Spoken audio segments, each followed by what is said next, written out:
bah écoute, bonjour, bienvenue dans ce nouveau concept qui n'est pas un carnet d'auteur mais bien un café d'auteur. Génial. On remplace le petit nom, on a fait un petit jeu de mots, voilà, on s'amuse bien. C'est parfait.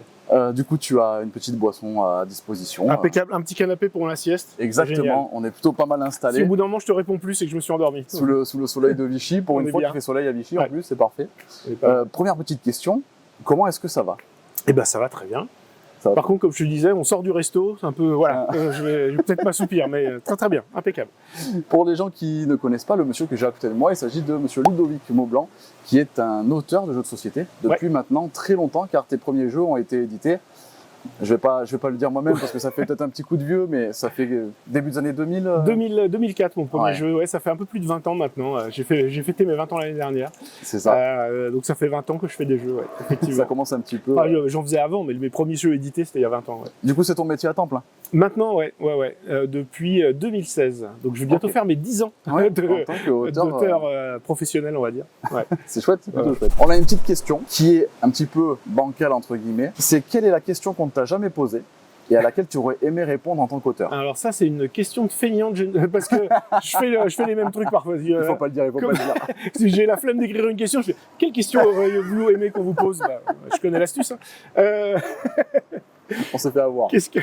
Non, qu'on me pose jamais, c'est compliqué parce que effectivement, beaucoup de questions. Le problème entre guillemets des interviews, c'est qu'au bout d'un moment, on te pose un peu toujours les mêmes questions et tu tournes un peu en boucle sur des trucs. Mais du coup, c'est pas évident de se dire qu'est-ce que les gens auraient pu me poser comme question un peu originale. Qu'est-ce que t'aimes bien faire à part les jeux de société? Des siestes. Voilà. Ah, c'est directement. J'aurais pu te montrer là mon loisir principal en direct. En direct. Je suis pas mauvais. Hein. Je suis vraiment en timing d'endormissement. Je suis vraiment bon. Je ferme les yeux, bam. Comme les poupées. Ouais, dès que pareil, c'est ça. c'est Exactement. On a eu cette même question tout à l'heure par Wilfried et Marie-Fort, qui nous disait qu'est-ce qu'on aime faire à côté au final. Bah voilà, c'est ça. Donc du coup la sieste. La sieste, énormément la sieste. Bouquiner sieste, mais le problème du bouquin, c'est que très vite, ça devient une sieste. Généralement, c'est corrélé les deux.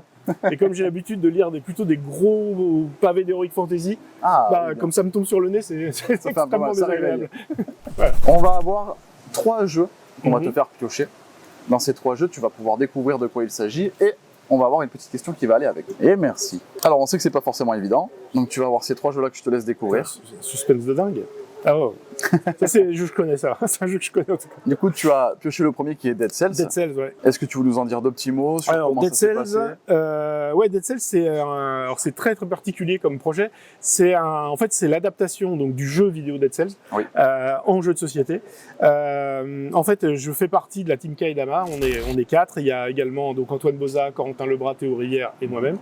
Et donc, on est la team Kaedama. En fait, c'est une boîte qui a pour mission de répondre à des commandes d'éditeurs. Alors, ça peut être, des commandes, pas forcément d'éditeurs de jeux, ça peut être aussi, il nous arrive au tout début de faire un jeu pour Royal Canin notamment, donc pour expliquer aux commerciaux comment, qu'est-ce qui est important à donner comme nutriments à des animaux, etc. Donc voilà, on fait vraiment des jeux. En fait, on fait des jeux pour différentes. Alors, il s'avère qu'avec le temps, on répond plus à des commandes sur des licences. Ça, c'est un peu devenu notre spécialité au fil du temps. On fait pas mal de jeux sur certains mangas, Naruto, etc. J'ai Naruto, voilà. C'est ça. Et à un moment donné, dans cette relation avec les éditeurs de commandes, on a eu le Scorpion Masqué qui est venu vers nous. Alors pas avec la licence Dead Cells, mais avec l'envie de faire un roguelite en jeu de société. Et ils avaient très très envie de faire ça, mais ils avaient exploré quelques pistes, mais ils n'avaient pas réussi à faire ce qu'ils voulaient. Et donc ils nous avaient demandé si ça nous branchait de le faire, et on s'est dit pourquoi pas, c'est intéressant d'essayer. Alors nous, Kaedama, on fonctionne pas mal avec où on voit si on est capable de répondre à la problématique. Et si oui, on signe et on y va. Mais en général, on se laisse quelques semaines, quelques mois pour y réfléchir et se dire, OK, on a une piste ou pas une piste. Avoir une première ébauche, déjà, pour avoir un premier truc. Et donc, dans cette première ébauche, on s'est dit, c'est quand même... les roguelikes, c'est le plus connu à l'heure actuelle, c'est Dead Cells. Et il s'avère que Théo avait l'ami d'un ami qui connaissait bien la maison d'édition du jeu vidéo Dead Cells. Ils se sont dit, ce serait chouette de les mettre en contact. Si jamais ça fit, on fait le jeu Dead Cells, c'est trop bien. Et finalement, c'est comme ça que ça s'est fait. Ils ont été mis en contact, ils sont super bien entendus avec Scorpion. Et après, quand Scorpion est revenu vers nous, il dit OK, c'est Dead Cells. Donc maintenant, du coup, on se dit allez, c'est parti. Et voilà. Et on a mis pas mal de temps. En vrai, le jeu, on a mis pas mal d'années de développement. Mais en vrai, une grosse partie, ça a été de trouver le bon angle d'attaque, en fait. On a eu assez rapidement quelques pistes qui nous semblaient les mieux, enfin, qui nous semblaient les plus adaptées, qui sont restées sur la version finale. Mais il y a énormément de choses qui ont été trouvées vers la fin. Parce qu'on a creusé longtemps, parce que l'idée c'était pas de faire une adaptation du jeu vidéo, c'était de faire un jeu de société qui t'évoque les sensations du jeu vidéo. Et c'est pas un copier-coller du jeu vidéo, en fait, ça aurait pas de sens. Donc déjà c'est un jeu solo, là on est en coopératif. Enfin voilà, il y a plein de choses qui sont pas qu'on peut pas transcrire trait pour trait, mais on a quand même essayé de développer les sensations qu'on a pendant la partie. Surtout dans un roguelike, ouais. c'est pas donc c'était vraiment pas évident et c'est très difficile aussi. Parce que dans un jeu vidéo, t'es jamais frustré. Si, t'es frustré, mais de mourir et de recommencer. Ouais. Parce que ça fait partie du deal aussi quand tu commences un jeu vidéo. Un jeu de société, il y a du matériel, tu fais un setup qui est un peu long, tu récupères, tu invites tes amis à la maison, et après tu fais, hop, vous êtes morts, recommencez. Bon, bah, donc il fallait trouver, qu'est-ce qu'on donne du roguelike dans ce jeu, mais qu'est-ce qu'on simplifie aussi et qu'est-ce qu'on rend plus facile. Voilà. Carrément. Donc cette partie-là, elle n'a pas été évidente, mais une fois qu'on a fixé toutes les bases, voilà, après c'était du dev, quoi, c'était du test. Sur un jeu comme ça, en plus d'ampleur, ça doit prendre sacrément de temps. Ouais, carrément. Un deuxième petit papier. Hop. Ah, c'est encore un jeu d'un auteur extraordinaire. Ça, c'est Alice. C'est un jeu que j'ai co-signé avec Christine Alcouf, qui est également l'illustratrice du jeu, puisque à la base, c'est son métier d'illustratrice.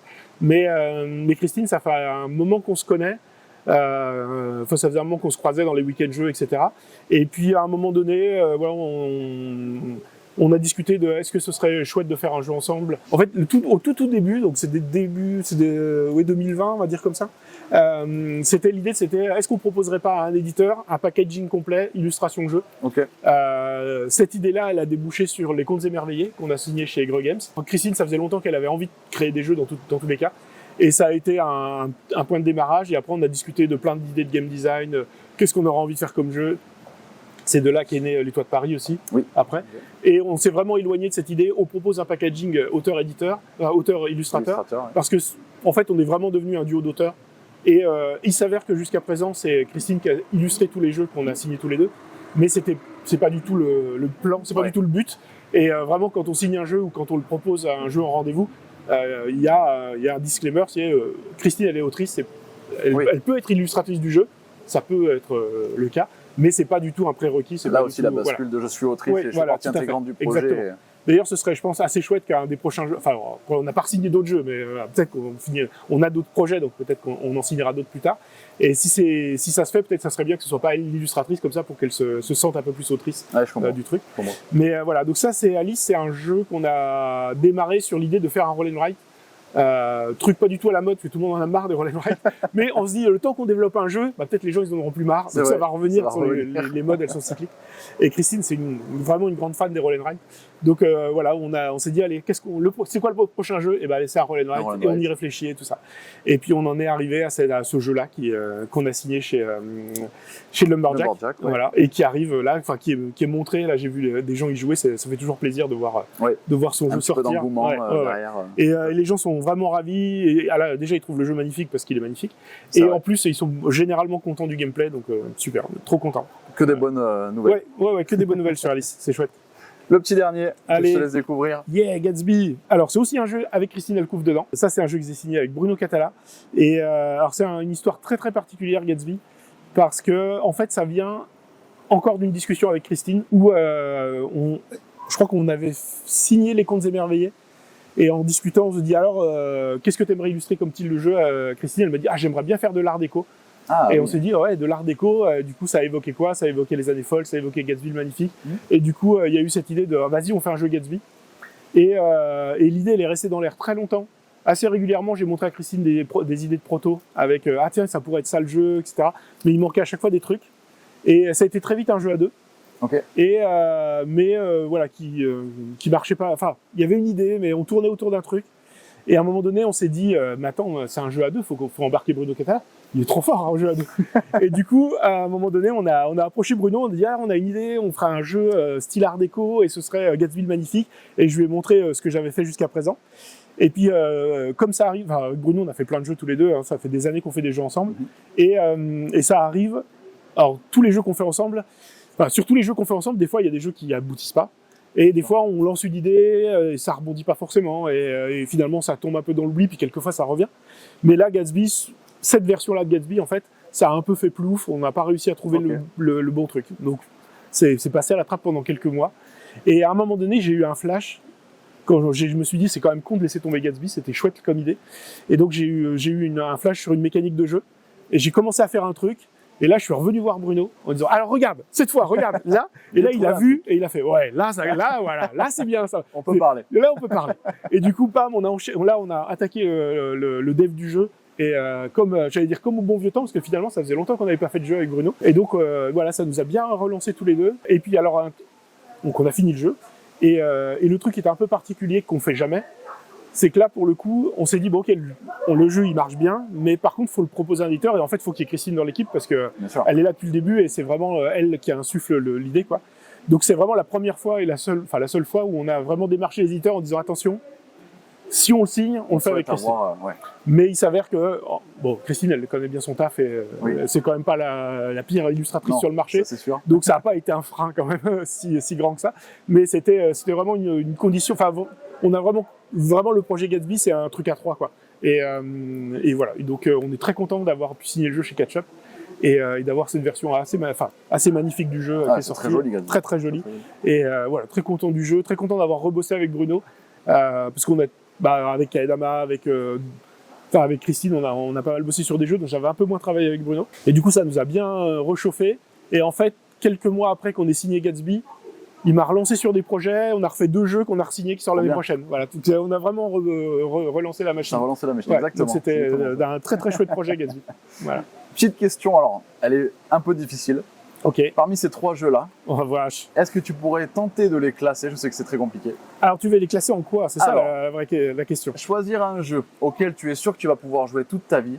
Waouh. Le jeu que tu préfères présenter à des proches ou à une personne que tu préfères présenter. Et enfin, un jeu où tu penses que tu pourrais potentiellement te classer à un moment donné. Ah, c'est très méchant ça comme... un petit peu. On sait que c'est très très dur. Alors attends voir. Là, la première catégorie, tu me disais, c'est un jeu que je pourrais jouer toute ta vie.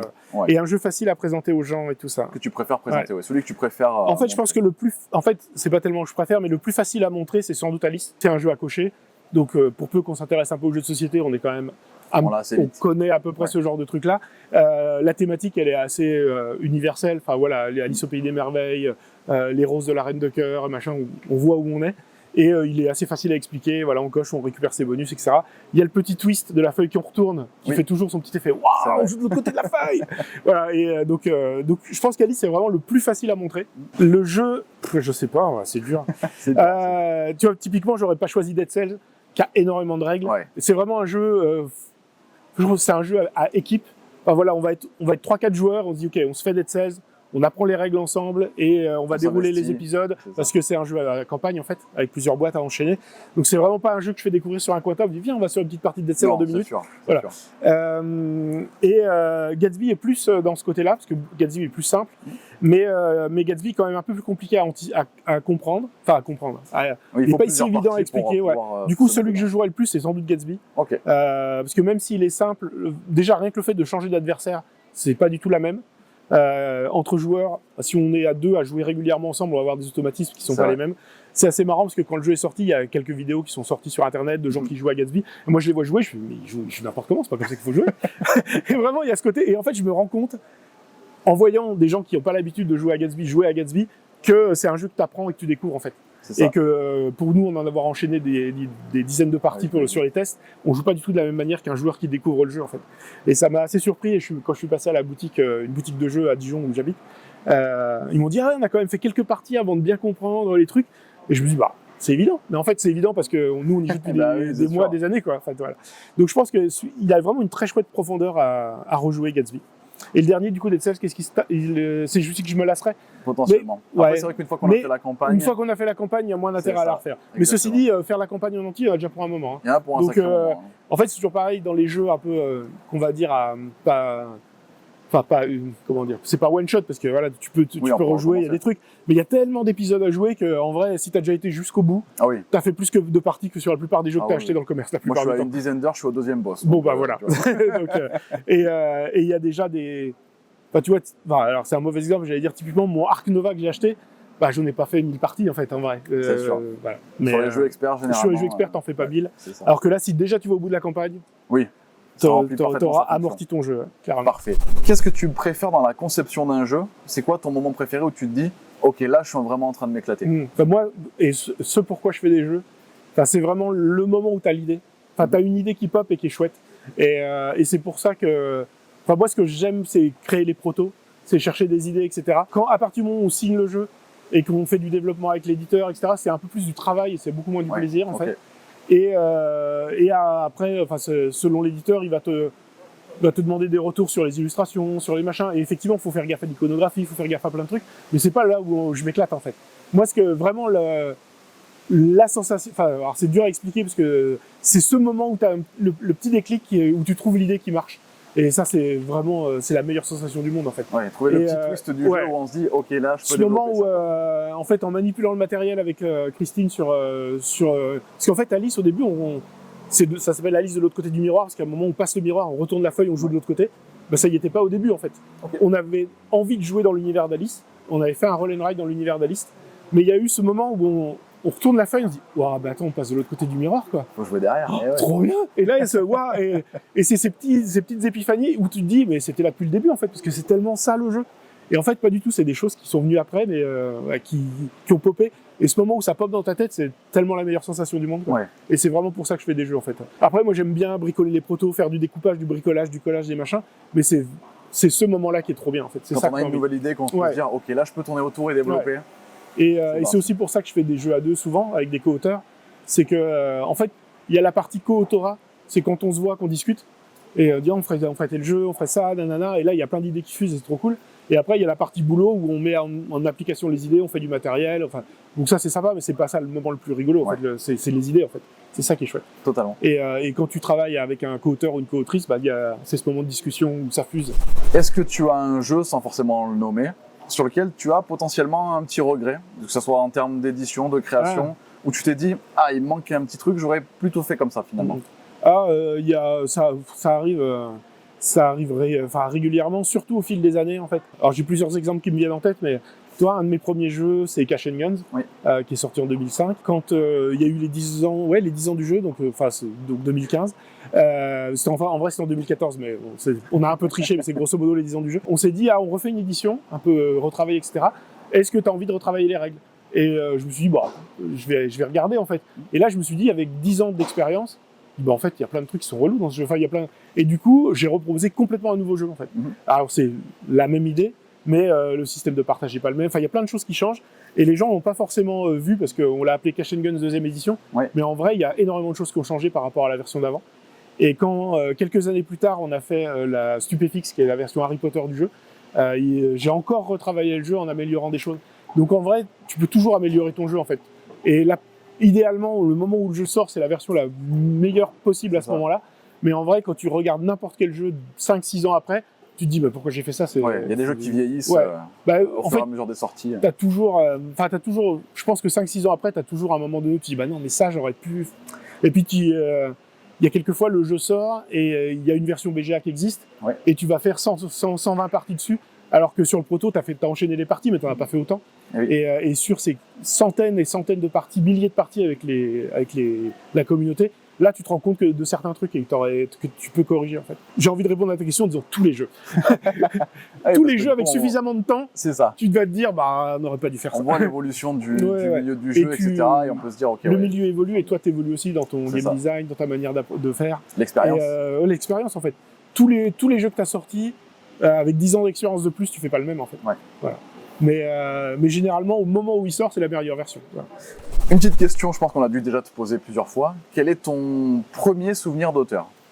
D'auteur? Waouh! Alors, en fait, je suis en train de creuser dans les souvenirs. Alors déjà, moi, je me l'étais pas, je m'en étais pas rendu compte. C'est vraiment un souvenir lointain, mais j'ai commencé à faire des jeux il y a super longtemps, en fait. Parce que j'ai vraiment ce souvenir d'avoir dessiné un plateau de jeu style Monopoly. En mettant dedans le Monopoly, la bonne paye, tous les jeux que je connaissais, en fait, avec cette idée, qui m'a heureusement quitté, de plus il y en a dans un jeu, mieux c'est. Faut tout mettre. Et en fait, il y avait vraiment ce côté, et je trouvais, parce qu'à l'époque, j'étais 12-13 ans, et je faisais déjà du jeu de rôle, Et dans le jeu de rôle, ce qui est génial, c'est que tu peux tout faire en fait. Ah oui, illimité. Voilà, c'est illimité. Et je me dis, mais dans le jeu de société, il faut tout faire aussi. Et tu vois, et vraiment, faut tout rentrer au chausse-pied, quoi. Et je me souviens d'avoir fait un proto, un genre de jeu d'échecs. Ok. Où on se disait, bah, c'est pas normal que les archers peuvent pas tirer, quoi. Donc c'est un jeu d'échecs, mais on peut tirer à distance et tout. Enfin, et toi, ce truc-là, il m'est revenu quand j'y repensé. Mais voilà. Mais après, mes premiers souvenirs, enfin après j'ai fait, il y a plein de périodes où j'ai fait des bouts de jeu, quoi. Mais voilà. Et le moment où il y a eu un déclic, c'est quand j'ai joué au Colon de Catane. Ok. Parce qu'à l'époque, je jouais donc du jeu de rôle, hein, mais quand on faisait du jeu de société, c'était du civilisation de 12 heures, du Runta, etc. Et je me suis dit, mais en fait, on peut faire un jeu de société resserré, Pas trop long, où on a les mêmes sensations de jeu ouais. en 1h30, ce qui est à l'heure actuelle très long, mais à l'époque, quand on faisait des sessions de 12 heures, on disait 1h30, c'est que dalle. Ouais, c'est que dalle. Voilà. Donc, et il y a vraiment ce côté, et toutes les idées de jeu que j'avais à l'époque, j'ai essayé de tous les condenser pour avoir ces sensations de jeu à l'allemande, on va dire. Ouais. Voilà. Ça a été mes premiers trucs. Et donc j'ai commencé comme ça à faire des jeux et à fréquenter, enfin toi, aller aux rencontres ludopathiques. J'ai rencontré Bruno Feduti, Bruno Catala, qui pareil faisait ses premiers jeux, c'était à peu près à la même époque. Ouais. Et Bruno, il a signé ses premiers jeux un peu avant moi. Je crois que c'était 2002, son premier jeu, 2002, et moi 2003, je signe mon premier jeu. Ouais. Et donc on se montrait nos protos et tout ça. Et puis à un moment donné, il me fait parce que toi t'es auteur de jeu. Et puis il me dit mais Ludo, t'es auteur de jeu. Bah ça fait 3 ans qu'on fait des jeux, t'es auteur de jeux. Et j'avais pas de jeu signé, mais toi, il y avait vraiment ce moment de déclic. Une époque où on savait pas trop. Ouais, c'est ça, ouais. Donc, en fait, je dis, ouais, t'as raison, je suis auteur de jeux, en fait. Est-ce que tu aurais une anecdote ou un petit secret à nous partager sur un des jeux que tu as créé? Oh là, un secret, bah si c'est un secret, je peux pas le dire, déjà. Voilà. Sinon, Bruno Catala, il me rendait pas compte. Une anecdote. Ouais, il y en a tellement maintenant. Ouais, qu'est-ce que je peux vous raconter? Le blanc, c'est. Ouais, mais j'allais dire c'est des vieilles histoires, mais les gens savent déjà, mais pas forcément parce que c'est vieux. En fait, le premier jeu qu'on fait avec Bruno Catala, c'est les Mr. Jack. Mais en fait, les gens s'en souviennent pas forcément, mais on fait ce jeu qui s'appelait Une ombre sur Whitechapel, le proto, et on trouve pas d'éditeur, personne ne veut le faire. Et à l'époque, il y avait une petite boîte qui s'appelait Neuroludique qui fabriquait des protos à la demande. Bruno connaissait le gars et il se dit en fait, vous trouvez pas d'éditeur, moi je vous en produis 200. Et puis, ça vous fait un proto de luxe. Et de quoi on le vend aux gens que ça intéresse. Et puis, ça vous fait un objet à montrer aux éditeurs, etc. Et donc, on part là-dessus, on fait ça.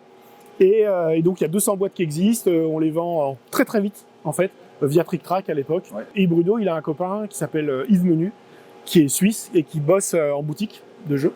Et qui a une boîte de distribution suisse de jeux de société. Et Bruno voulait aller à Nuremberg présenter le prototype aux éditeurs, mais il peut pas y aller.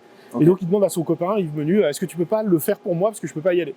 Et donc Yves, il prend le proto, il va à Nuremberg, il fait le tour des éditeurs, il montre le jeu, il dit voilà, c'est un jeu à deux, et personne n'est motivé à faire un jeu à deux, à l'époque c'est pas la mode, etc. Et en fait Yves revient, il dit aucun éditeur a voulu faire le jeu. Par contre, moi, j'ai fait que le présenter, je veux le faire, en fait. Donc, il a monté sa boîte d'édition, il a monté Hurricane pour éditer Mr. Jack, en fait. Et ça, c'est plutôt l'histoire assez chouette. C'est que, du coup, il crée sa maison d'édition pour Mr. Jack. Il fait Mr. Jack.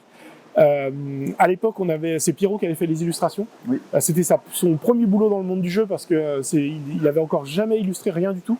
Et il était tombé par hasard sur Bruno. Enfin, voilà, ils avaient fait des échanges de mails. Il disait je suis illustrateur, j'aimerais bien bosser dans le jeu de société. Bruno lui a dit alors j'ai un plan, il y a ça, c'est pas payé et ça va rien faire. Et il a dit génial, je fais avec vous. Et donc il avait illustré le proto et Yves l'a gardé pour le jeu. Donc c'était du coup son premier boulot dans le monde du jeu. Ouais. Donc Mr. Jack, ça a été notre premier jeu à nous deux avec Bruno. Ça a été le premier jeu de Pierrot et ça a été le premier jeu d'Hurricane qui se lance avec ça. Quoi. C'est une super donc c'était une chouette histoire. J'ai ça au vieux de la vieille quoi. mais voilà. Et donc Mr. Jack, après on l'a développé, on a fait des extensions, on a fait Mr. Jack à New York, on a fait plein de trucs. Et on espère continuer à travailler sur Mr. Jack parce que c'est un peu notre bébé du début. Quoi. La Madeleine de Proust, un peu de l'autorat. Ouais, exact. Du coup, pour ce concept, on a essayé un petit peu d'innover en passant de carnet d'auteur à café d'auteur. Tu as devant toi un super mug. Il est magnifique. Est-ce que tu peux nous dire à quoi il te fait penser? Je pense que tu as déjà un petit peu une idée. C'est clairement Alice, quoi. Il y a l'empilement des tasses à thé et les oreilles du lapin, quoi. C'est ça. D'ailleurs, on en a un petit peu parlé déjà, mais est-ce que tu veux rajouter quelque chose sur Alice? Bah Alice, je suis très content du résultat déjà. Ok. Et comme je disais tout à l'heure, quand on propose un jeu avec Christine qui est également illustratrice, c'est pas dans le deal qu'elle soit illustratrice. C'est possible, mais c'est pas obligatoire. Et au fil des discussions, au bout d'un moment, Christine a dit, bon, quand même, j'aimerais bien l'illustrer. Et puis à un moment donné, donc on a un rendez-vous avec Antoine de Lumberjack. Et puis du coup, Christine, elle ose pas trop dire. Et elle dit ouais, elle dit bon quand même, j'aimerais bien l'illustrer. Puis Antoine il fait bah évidemment que tu l'illustres. Enfin, dans aucun monde tu l'illustres pas quoi. Et vraiment ce moment où Christine elle était pas sûre quoi. C'était rigolo. En fait, ça a été un assez gros boulot sur la rédaction des règles notamment. Okay. Parce que le jeu est assez simple et nous, enfin on l'explique à l'oral quand on fait jouer etc. Mais la partie où tu écris les règles elle est pas si évidente que ça. Plus on simplifie pas la vie parce que il y a le mode normal entre guillemets où donc le jeu à cocher et il y a une version en équipe où on est 2 contre 2. Donc c'est un mode de jeu encore particulier. Donc on s'est dit qu'est-ce qu'on fait? On fait un livret dans le mode normal, on fait un livret équipe. Est-ce qu'on met tout dans le même livret? Faut pas que ce soit trop impressionnant non plus.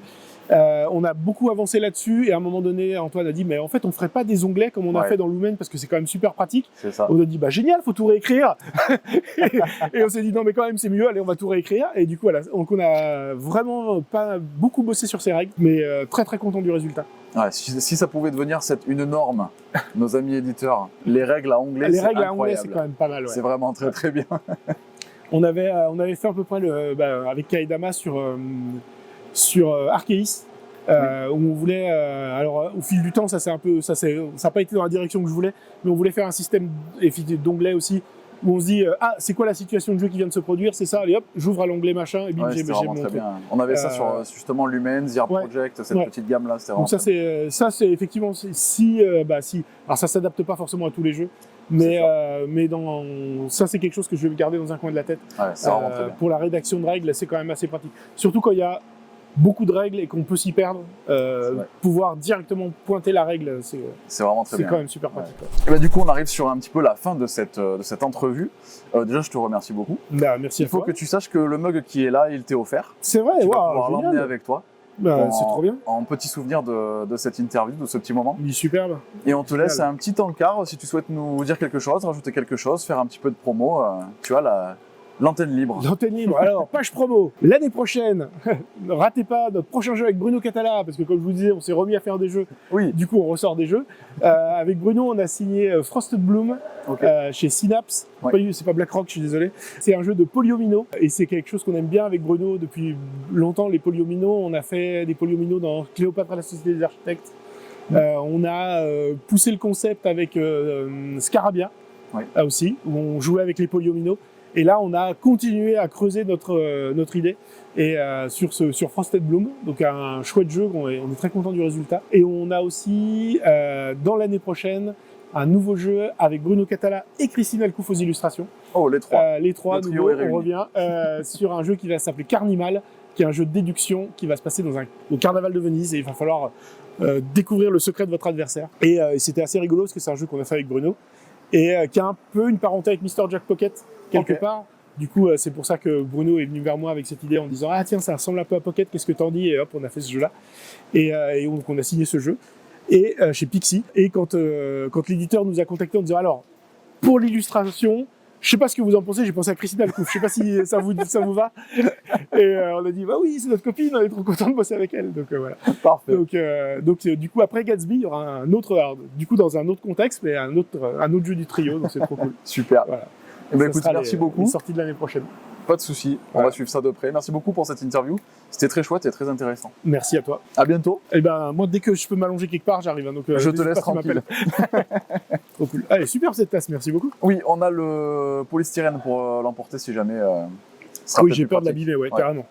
On a ce qu'il faut.